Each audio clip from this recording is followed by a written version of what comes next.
So మనం ఎప్పుడైనా interviews చేస్తున్నప్పుడు మనకు కొంతమంది క్లోజ్ ఉండి వాళ్ళతోనే నెక్స్ట్, అంటే మీరు ఒక డైరెక్టర్ని ఇంటర్వ్యూ చేశారనుకోండి, లేదంటే ఒక హీరోని చేశారనుకోండి, నెక్స్ట్ వాళ్ళతోనే మళ్ళీ పని చేయాల్సిన సిచ్యువేషన్, మూవీస్లో చేయాల్సిన సిచ్యువేషన్ వచ్చి అక్కడ ఏమన్నా కొంచెం అంటే పట్టించుకోకుండా కొంచెం ఈగో చూపించడాలు అలాంటి సిచ్యువేషన్స్ ఏమన్నా జరిగాయి?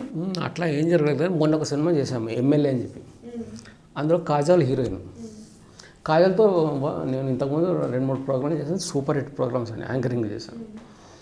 ఆవిడ ఫేస్ చేయాలంటే నాకు సిగ్గేస్తుంది.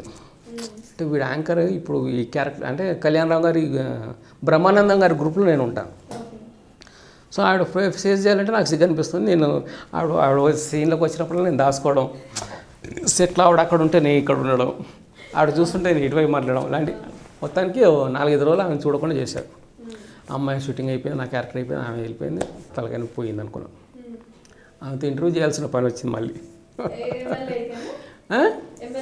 ఎమ్మెల్యే మూవీకి. మళ్ళీ ఇప్పుడు ఫేస్ చేయాలి. ఫేస్ చేయప్పుడు ఆమె గుర్తుపడుతుంది. గుర్తుపెట్టి ఏంటి మొన్న పోజు కొట్టావా అని చెప్పి అడుగుతుందేమో. మళ్ళీ ఆ ఇంటర్వ్యూ ఫేస్ చేసినప్పుడు అడిగినప్పుడు తను ఏం అడగలేదు, ఏం అనుకోలేదు, అదేం గుర్తు చేయలేదు కూడా.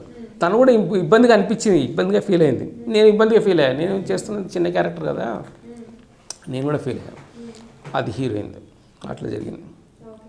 హీరోయిన్స్లో బాగా ఇష్టమైన హీరోయిన్ ఎవరంటే శ్రేయ ఇష్టం బాగా. శ్రేయతో ఏమిటంటే అది కలిసేది 4-5 సంవత్సరాలకు ఒకసారి కలుస్తాం ఏమో బహుశా. కలిసినప్పుడు ఇప్పుడు మనం ఇద్దరం కలిసాం, మాట్లాడాం, ప్రోగ్రామ్ తర్వాత మళ్ళీ కలిస్తే ఏమేస్తుంది ఏంటి సంగతి ఓకే అంటాం అంతే. ఆ అమ్మాయి కలిస్తే ఏం చేస్తుందంటే, శ్రేయ కలిస్తే ఏంటి సత్తన్న బాగున్నావా, ప్రోగ్రామ్స్ అన్నీ వస్తాయా, ఫైనాన్షియల్లీ ఓకేనా అడుగుతుంది. నాకు ఆశ్చర్యపోయి ఒకసారి అడిగేసరికి ఇంత అలా అడగడం ఏంటా అని చెప్పేసి అంత క్లోజ్ అయిపోయిన అమ్మాయితో ఏంటంటే సరదాగా చేస్తాం కదా ప్రోగ్రామ్, ఫ్లర్ట్ చేయడమే అంత హీరోయిన్స్తో. ఆ ఫ్లోటింగ్లో చాలామంది హీరోయిన్ క్లోజ్ అయ్యారు. ఫ్లర్ట్ చేస్తున్నప్పుడు చూసే వాళ్ళకి ఇబ్బందిగా అనిపించవచ్చు, కానీ చూస్తున్నప్పుడు తను ఎంజాయ్ చేస్తుంది, ఆ క్యారెక్టర్ ఎంజాయ్ చేస్తుంది. ప్రోగ్రామ్ తర్వాత ఆ నేచర్కి వాళ్ళు ఇష్టపడుతున్నారు నన్ను.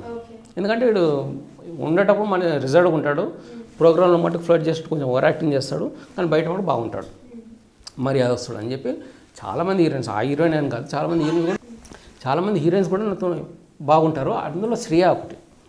శ్రేయ కనిపించినప్పుడల్లా ఏంటి బాగున్నావా, అంత ఓకేనా, ఫైనాన్షియల్ ఓకేనా, బాగా ప్రోగ్రామ్ చేస్తున్నావా, డబ్బులు వస్తున్నాయా, ఈ విషయాలు అడుగుతారు. ఈ విషయాలు ఎవరు అడుగుతారు? బాగా క్లోజ్ ఫ్రెండ్స్, క్లోజ్ ఉన్నప్పుడే అడుగుతారు. సో తను ఒకటి అడుగుతుంది అట్లా. చూస్తున్న ప్రేక్షకులందరికీ మీరంతా ఈ యూట్యూబ్ ఛానల్ ఫిల్మ్ జల్సాని సబ్స్క్రైబ్ చేసి లైక్ చేయండి, కామెంట్ చేయండి, అలాగే మీ ఫ్రెండ్స్ అందరికీ చెప్పండి. చూస్తున్నానండి film Jalsa. Hi, this is Srinivas Reddy. Please subscribe Film Jalsa. Hi, this is Sasha Chetri. Please subscribe to Film Jalsa for all latest Tollywood news.